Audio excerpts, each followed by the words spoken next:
بسم اللہ الرحمن الرحیم۔ السلام علیکم۔ خلیفہ ہارون الرشید اپنے دربار میں بیٹھا اپنی بیوی زبیدہ سے شطرنج کھیلنے میں مصروف تھا۔ بہلول پاس بیٹھے تھے۔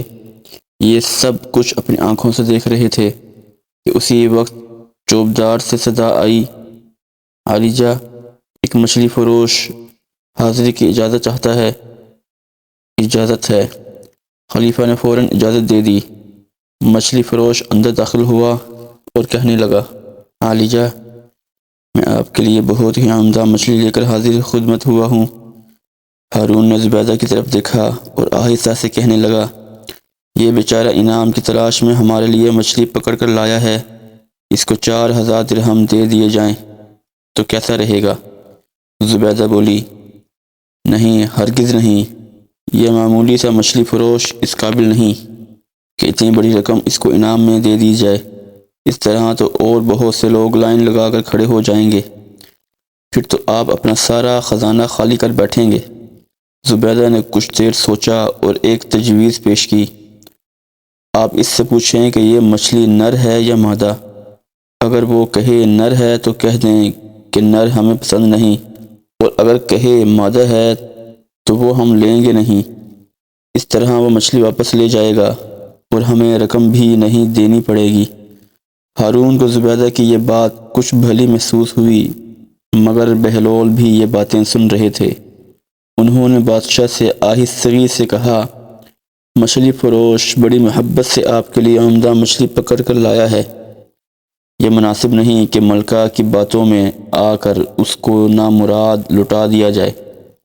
مگر بادشاہ نے بہلول کی ایک نہ سنی اور مچھلی فروش سے کہا، اچھا بتاؤ تو یہ مچھلی نر ہے یا مادہ؟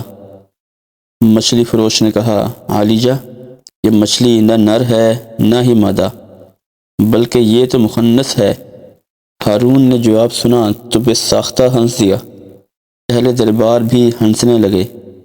ہمیں تمہاری حاضر دماغی نے متاثر کیا، تمہیں شاہی خزانے سے 4000 درہم انعام میں دیے جاتے ہیں۔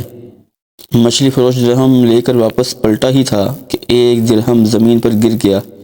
وہ پکڑنے کے لیے نیچے جھکا ہی تھا کہ زبیدہ پھر ہارون کے کان میں سرگوشی سے بولی، دیکھا عالیجہ، کتنا لالچی انسان ہے۔ یہ مچھلی فروش کے ایک درہم اگر زمین پر گر گیا ہے تو وہ بھی نہیں چھوڑ رہا، جبکہ باقی سب تو اس کے اپنے ہی پاس تھے۔ کیا خبر کوئی اور ضرورت مند وہ درہم اٹھا کر اپنی ضرورت پوری کر لیتا۔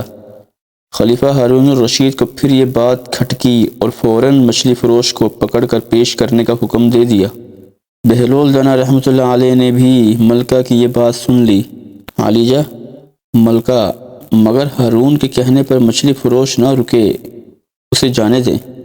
اس نے کوئی بات نہ سنی اور مچھلی فروش سے کہنے لگا، ہمیں تیری یہ حرکت بہت ناگوار گزری کہ تیرے پاس 4000 درہم موجود تھے، پھر بھی تو نے ایک درہم نیچے گر گیا۔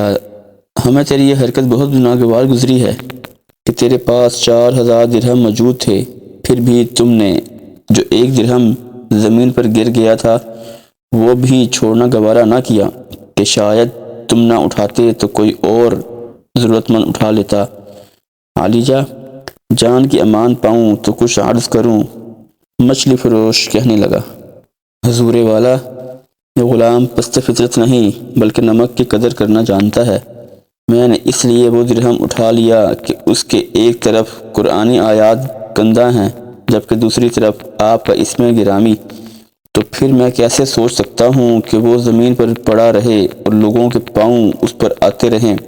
مچھلی فروش کے حاضر دماغی نے سارے دربار کو حیرت میں ڈال دیا۔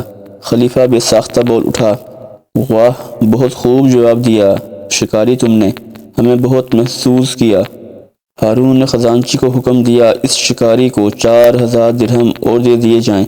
جب مچھلی فروش رخصت ہو گیا تو بہلول نے ہارون سے کہا، میں نہ کہتا تھا کہ شکاری کو بار بار نہ روکیں، اب وہ 4000 کی بجائے 8000 درہم لے کر جا رہا ہے۔ ہارون ہنس دیا، ہاں واقعی مجھے تمہاری بات پر غور کرنا چاہیے تھا۔ اگر آپ کو یہ ویڈیو اچھی لگی ہو تو اس ویڈیو کو اپنے دوست احباب کے ساتھ شیئر کیجیے گا اور اس چینل کو سبسکرائب کیجیے گا۔ جزاک اللہ۔